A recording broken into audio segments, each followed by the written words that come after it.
তুই এগুলো বলছিস? আর কেউ জানুক না জানুক কিন্তু সব জানিস। তাহলে তাহলে ও চিট করেছে আমায়।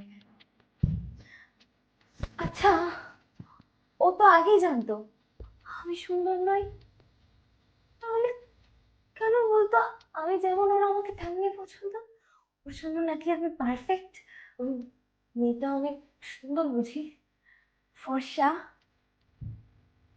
আমার আমার গায়ের রংটা বুঝি আমার সবচেয়ে বড় দোষ। নিজেকে অনেক অপ্রয়োজনীয় মনে হচ্ছে আমার। কিসের জন্য বাঁচবো? হুম, এটা সত্যিই বড় প্রশ্ন। কি করে বাঁচবি? আচ্ছা, তোর বাবার লোন নিতে হয়েছিল না তোর ড্রিম কলেজ পাওয়ার জন্য?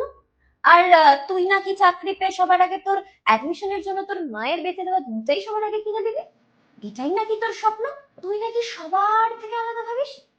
আর সেই তুই নাকি ভাবছিস কেউ তোকে ভাইয়ের সঙ্গের জন্য চিট করেছে? সব স্বপ্ন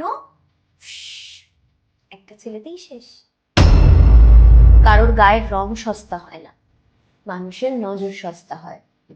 আর মনে রাখিস, মহাদেবের অর্ধাঙ্গিনীও কিন্তু মা কালী।